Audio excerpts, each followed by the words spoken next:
Good morning, everybody. Yeah, I am the fisherman, and the reason for that is 70% of the earth is covered in water, and logically you should be spending 70% of your time fishing. But I do the next best thing. I have to earn my keep. I've been fishing forever, love fishing, is that I at least work with fish, and on a daily basis, and aquatic systems. So I think most of you have been quite exposed to this whole rhino thing. Everybody knows about it. You can talk to school kids, and that's at a high level of environmental awareness. Everybody's talking about the poaching. But once we start looking at some of the smaller things, some of you might not know about the Karkloof blue butterfly. I'm talking to a converted audience today. There's the Miller's tiger moth. There's the black-headed dwarf chameleon. There's the Hilton daisy. And we can even go further down and say, okay, fine, there's a whole spectrum of earthworms. And when people mention earthworms, a lot of people start laughing. So, well, geez, we can't see these things. But, if you work with guys like Adrian, you get to know that some of these are extinct. And they're no less important than a rhino. Now, who's actually heard of the Southern Barred Minnow in this audience? Put your hands up properly. Okay, probably about 20% of this audience.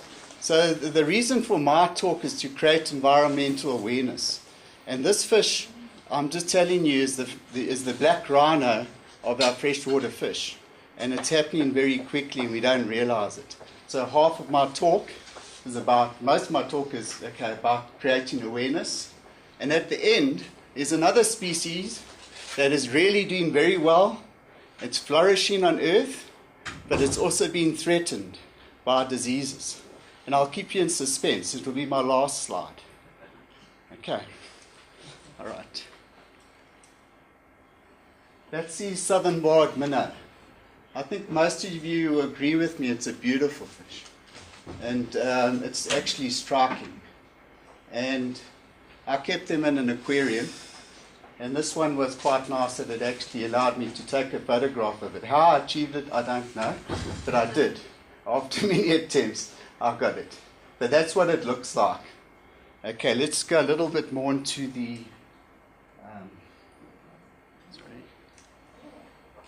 its distribution. And where it actually occurs is from the Save River, which comes in from Zimbabwe and actually goes through Mozambique. In fact, it was a river in the time of the war in Mozambique that separated Frelimo from Renamo. And one bunch was in the north and the other bunch in the south, so there's divisions there too. And it occurs all the way down to the Pongola. And the Pongola will be the southern distribution. Okay, so there's the distribution. Now this is when things are starting to go wrong. It's recently become extinct. In the Chindwetsi, lower olifants, I think a lot of you people know about the lower olifants, pancreatitis, crocodiles dying. Wow, what's going on? I can tell you why it's going on. It's because it's just a soup of things going wrong. Mining, agriculture, you name it, water abstraction. So those poor crocodiles, apex predator, all of a sudden you get very concerned about it. But we're sitting on a time bomb. And also on the lower Kamati and how do you pronounce it? Muluchi River. Extinct in Gauteng and Zimbabwe. And present in the Luvubu, the Vlada, Sabi, and Pongola rivers. And the Pongola is the southern distribution. There's been a lot of work done on them. There was a biodiversity management plan species, which was produced by Fenta, Fashia, about them. And that sort of, I suppose, tweaked my interest in this fish, because I wanted to also know what's going on. How well are we doing in the Pongola system? Let's look at the biology. Prefers shallow, clear, flowing water, perennial rivers, very much like a trout. It's looking for good quality water. Okay. It feeds on aquatic invertebrates, and mostly would be mayflies, caddisflies. So it's fairly high in its trophic level. It's actually a predatory fish. Most minnows are omnivorous. Lives for 5 to 6 years, which is actually quite long for a small fish. So that's once again an indication of its trophic level. It attains 90 millimeter standard length. You can ask me later what standard length is all about, but let's just say it's a small fish. Okay. Breeds in spring and summer. So that's its basic biology. Keeping that in mind, it will give you an idea what the threats are. Water abstraction and regulation. I can assure you there's a hell of a lot of water abstraction and regulation taking place in the Pongola River. It's a highly regulated system. 7 minutes, Rob.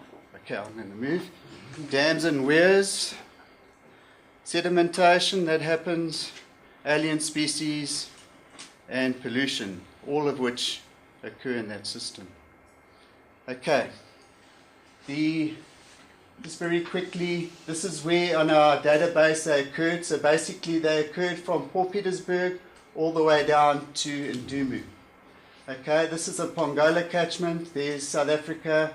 There's the Pongola catchment, KZN. So that should tell you, and this is here Pongola Poort Dam, and that's the Bivon Dam. Okay, so I did quite a lot of work. Firstly, we did a survey of the fish species in Itala Game Reserve, and that was in 2010. And yeah, within the confines of the Itala Game Reserve. We only found it in the Tala River. We never found it anywhere else. Then we did some dedicated sampling in 2011, 2012, and if you can start looking, we went back to historical sites, couldn't find it here, couldn't find it there. This is all in 2011, couldn't find it there, did find it immediately below the Bivon Dam. Starting to paint a picture. Then we went back in 2012 and we found it here in the greatest concentration. We found it in the Talu, found it basically in that we didn't find it here, didn't find it in the Bivon River, didn't find it in Port Petersburg. All the original sites, telling you a picture. Our observations, it's greatly reduced in its distribution, up to 90%, according to Boyd, Escott. We had problems going to access our sampling sites. This was to the Tombi River, last visited by Crass in 1964 for fish, and we found a huge concentration. We found a dominance in tributaries. We didn't find it in the main Pongola. We found it uncommon in our sampling. In the Talu, took us 30 minutes on average to find one.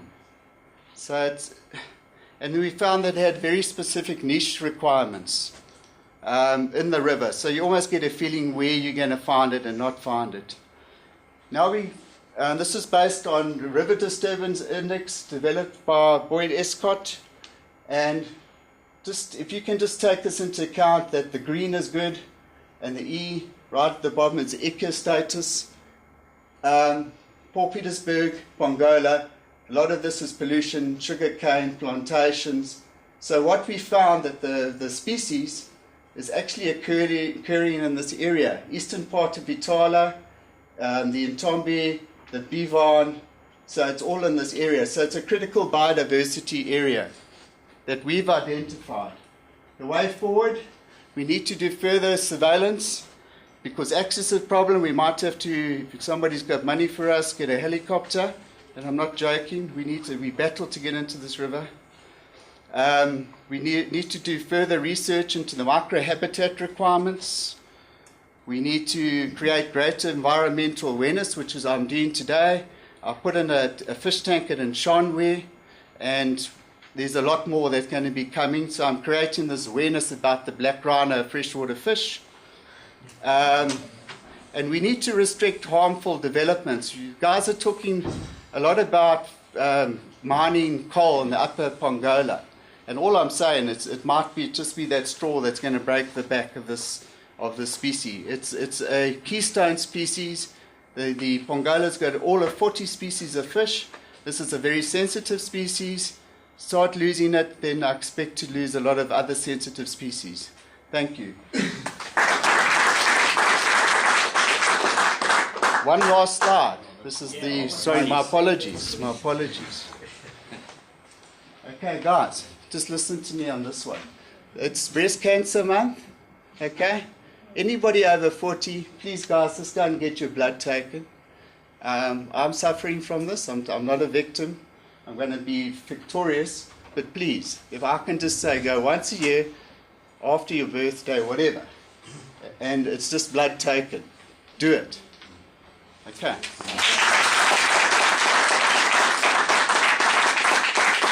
Thanks very much, Rob, and thanks for catching up time because we started a bit late. Yeah, there's time for a couple of questions. Okay.